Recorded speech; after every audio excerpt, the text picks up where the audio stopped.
Hello, I'm Reverend Todd Hackman. Welcome to our Good Friday service at St. John's United Church of Christ in Monroe, Wisconsin. This evening we have a service of Tenebrae, a service of shadows. Myself and Pastor Christy will be sharing scripture, Cindy Blanc playing the piano and sharing special music with us. We're glad you've joined us. This evening we meditate on Christ's prolonged suffering as we read and reflect on the story of his agony in the Garden of Gethsemane, his arrest and his crucifixion through a paired reading of Psalm and the Gospel. The power of the shadows and darkness suggests the momentous drama of his passion. As lights are extinguished, we ponder the depth of his suffering and death, the nature of his sacrifice he made for each and every one of us.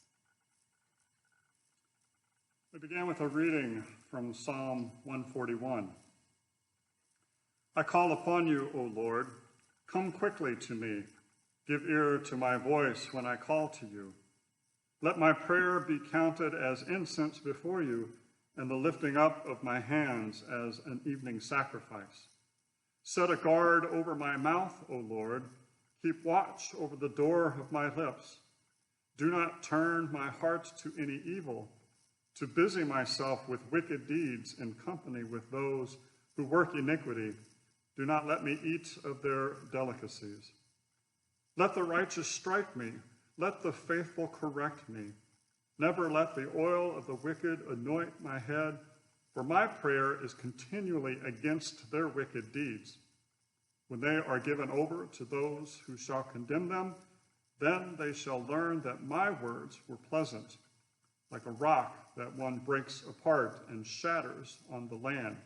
So shall their bones be strewn at the mouth of Sheol. They went to a place called Gethsemane, and he said to his disciples, "Sit here while I pray." He took with him Peter and James and John and began to be distressed and agitated. And he said to them, "I am deeply grieved, even to death. Remain here and keep awake." And going a little farther, he threw himself on the ground and prayed that, if it were possible, the hour might pass from him. He said, "Abba, Father, for you all things are possible. Remove this cup from me, yet not what I want, but what you want." He came and found them sleeping, and he said to Peter, "Simon, are you asleep? Could you not keep awake 1 hour? Keep awake and pray that you may not come into the time of trial. The spirit indeed is willing, but the flesh is weak." And again he went away and prayed, saying the same words. And once more he came and found them sleeping, for their eyes were very heavy, and they did not know what to say to him. He came a third time and said to them, "Are you still sleeping and taking your rest? Enough! The hour has come. The Son of Man is betrayed into the hands of sinners. Get up, let us be going. See, my betrayer is at hand."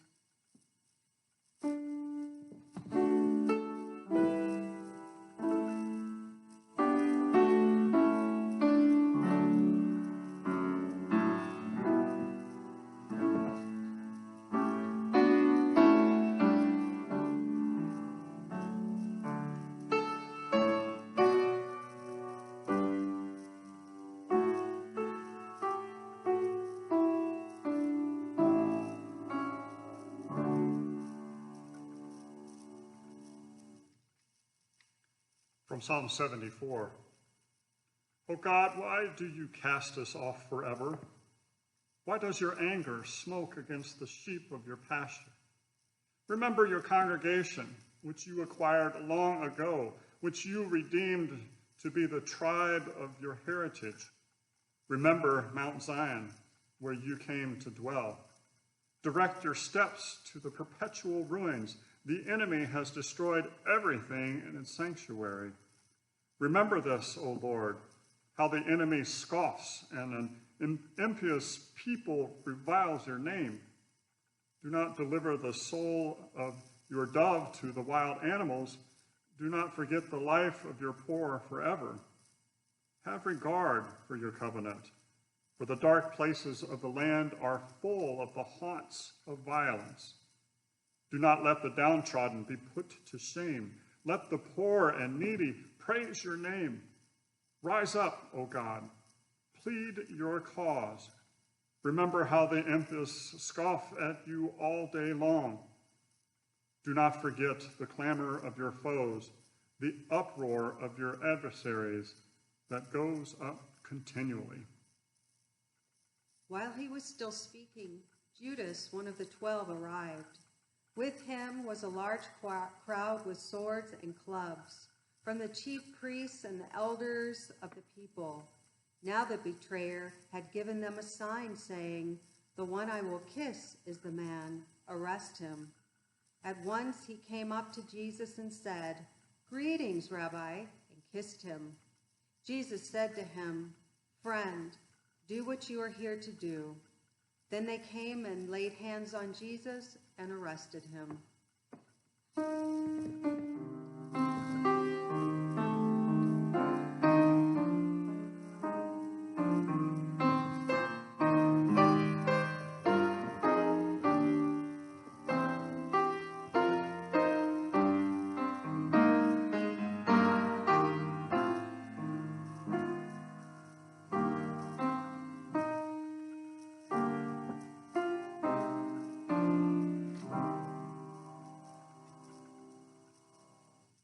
From Psalm 88. But I, O Lord, cry out to you. In the morning my prayer comes before you. O Lord, why do you cast me off? Why do you hide your face from me? Wretched and close to death from my youth up, I suffer your terrors. I am desperate. Your wrath has swept over me. Your dread assaults destroy me. They surround me like a flood all day long. From all sides they close in on me. You have caused friend and neighbor to shun me, and my companions are in darkness.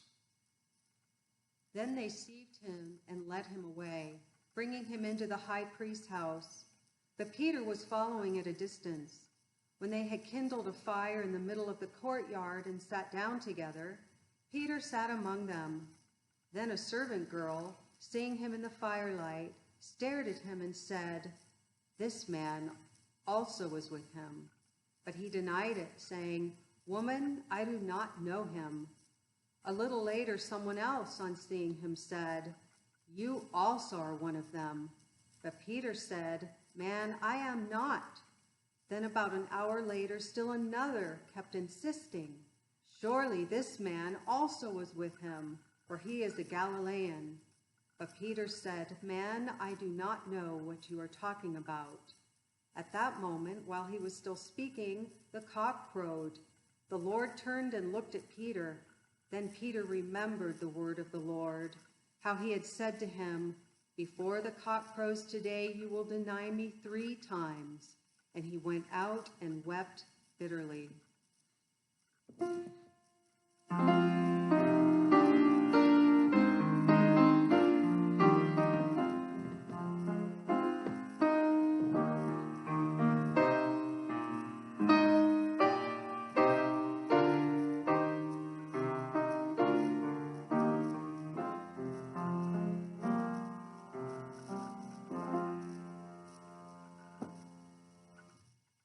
From Psalm 31.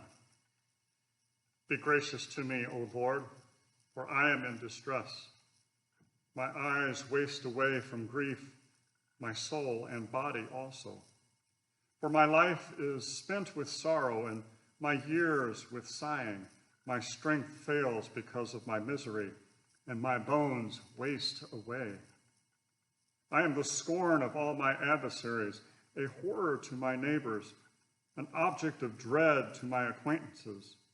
Those who see me in the street flee from me. I have passed out of mind like one who is dead. I have become like a broken vessel. For I hear the whispering of many, terror all around, as they scheme together against me, and they plot to take my life. As soon as it was morning, the chief priests held a consultation with the elders and scribes and the whole council. They bound Jesus, led him away, and handed him over to Pilate.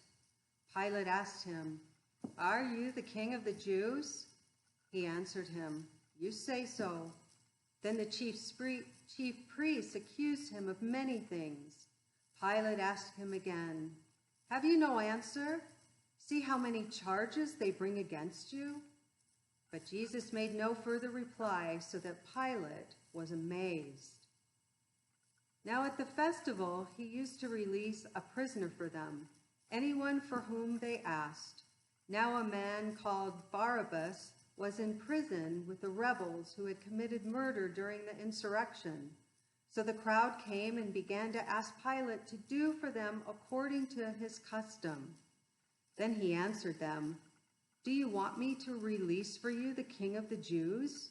For he realized that it was out of jealousy that the chief priests had handed him over. But the chief priests stirred up the crowd to have him release Barabbas for them instead. Pilate spoke to them again. "Then what do you wish me to do with the man you call the king of the Jews?" They shouted back, "Crucify him!" Pilate asked them, "Why? What evil has he done?" But they shouted all the more, "Crucify him!"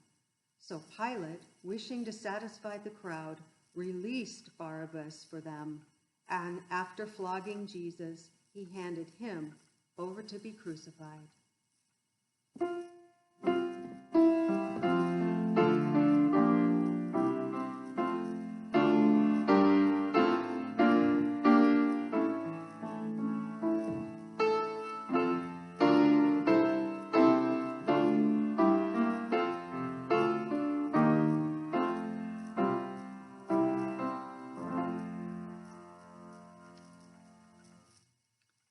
From Psalm 28. To you, O Lord, I call, my rock. Do not refuse to hear me. For if you are silent to me, I shall be like those who go down to the pit. Hear the voice of my supplication as I cry to you for help, as I lift up my hands toward your most holy sanctuary. Do not drag me away with the wicked, with those who are workers of evil, who speak peace with their neighbors while mischief is in their hearts. Repay them according to their work and according to the evil of their deeds. Repay them according to the work of their hands. Render them their due reward. Because they do not regard the works of the Lord or the work of his hands, he will break them down and build them up no more. So when Pilate saw that he could do nothing, but rather that a riot was beginning, he took some water and washed his hands before the crowd, saying, "I am innocent of this man's blood. See to it yourselves." Then the people as a whole answered, "His blood be on us and on our children."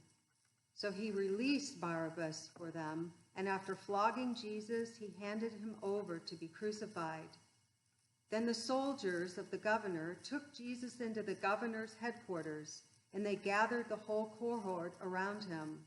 They stripped him and put a scarlet robe on him, and after twisting some thorns into a crown, they put it on his head.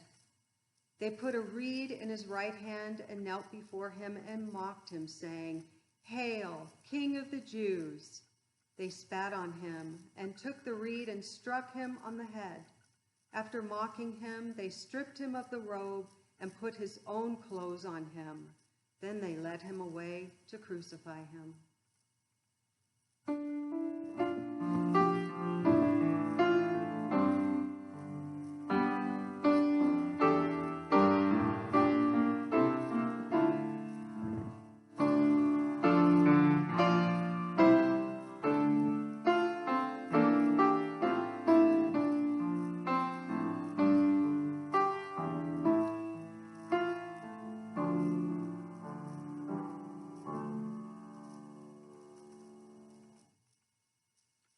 From Psalm 6.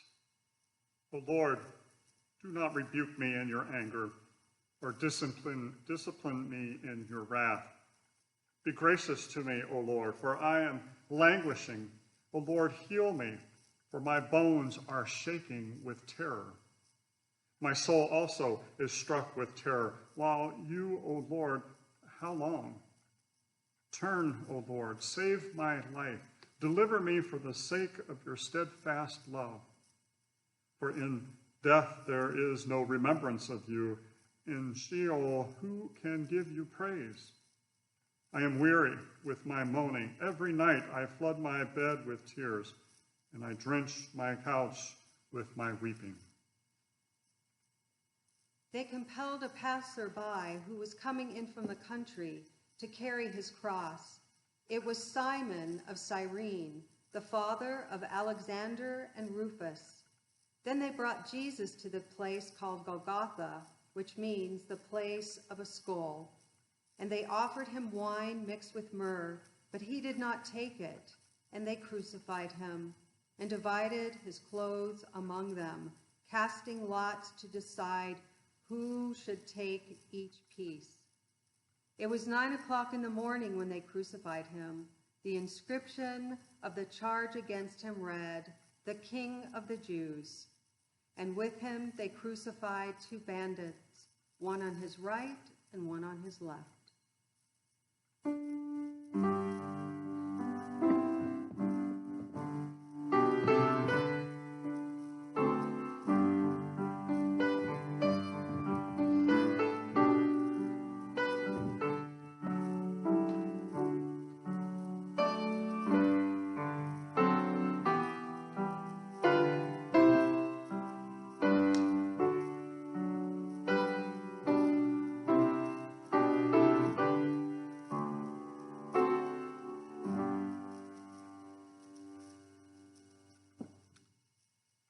Psalm 69. Save me, O God, for the waters have come up to my neck. I sink in deep mire where there is no foothold. I have come into deep waters, and the flood sweeps over me. I am weary with my crying. My throat is parched. My eyes grow dim with waiting for my God. More in number than the hairs on my head are those who hate me without cause. Many are those who would destroy me, my enemies who accuse me falsely. What I did not steal must I now restore? O God, you know my folly. The wrongs I have done are not hidden from you. But do not let those who hope in you be put to shame because of me, O Lord God of hosts. Do not let those who seek you be dishonored because of me, O God of Israel. It is for your sake that I have borne reproach, that shame has covered my face. I have become a stranger to my kindred and an alien to my mother's children. One of the criminals who were hanged there kept deriding him and saying, "Are you not the Messiah? Save yourself and us." But the other rebuked him, saying, "Do you not fear God, since you are under the same sentence of condemnation? And we indeed have been condemned justly, for we are getting what we deserve for our deeds, but this man has done nothing wrong." Then he said, "Jesus, remember me when you come into your kingdom." He replied, "Truly I tell you, today you will be with me in paradise."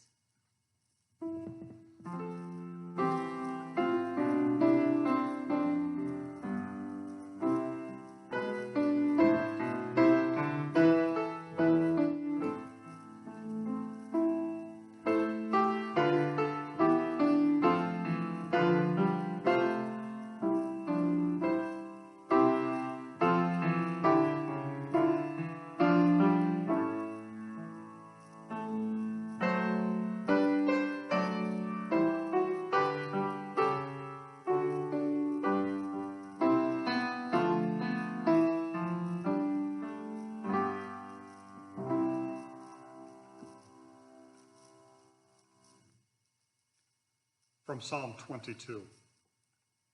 My God, why have you forsaken me? Why are you so far from helping me, from the words of my groaning? O my God, I cry by day, but you do not answer, and by night, but find no rest. Yet you are holy, enthroned on the praises of Israel. In you our ancestors trusted. They trusted, and you delivered them. To you they cried, and were saved. In you they trusted, and were not put to shame. But I am a worm, not human, scorned by others, and despised by the people. All who see me mock at me. They make mouths at me. They shake their heads. Commit your cause to the Lord. Let him deliver. Let him rescue the one in whom he delights. Those who passed by derided him, shaking their heads, saying, "You who would destroy the temple and build it in 3 days, save yourself. If you are the Son of God, come down from the cross." In the same way, the chief priests also, along with the scribes and elders, were mocking him, saying, "He saved others. He cannot save himself. He is the King of Israel. Let him come down from the cross now, and we will believe in him. He trusts in God. Let God deliver him now, if he wants to. For he said, 'I am God's son.'" The bandits who were crucified with him also taunted him in the same way. From noon on, darkness came over the whole land until 3 p.m, and about 3 o'clock, Jesus cried out with a loud voice, "Eloi, Eloi, lama sabachthani?" That is, my God, why have you forsaken me?" When some of the bystanders heard it, they said, "This man is calling for Elijah." At once, one of them ran and got a sponge, filled it with sour wine, put it on a stick, and gave it to him to drink. But the others said, "Wait, let us see whether Elijah will come and save him." Then Jesus cried again with a loud voice and breathed his last.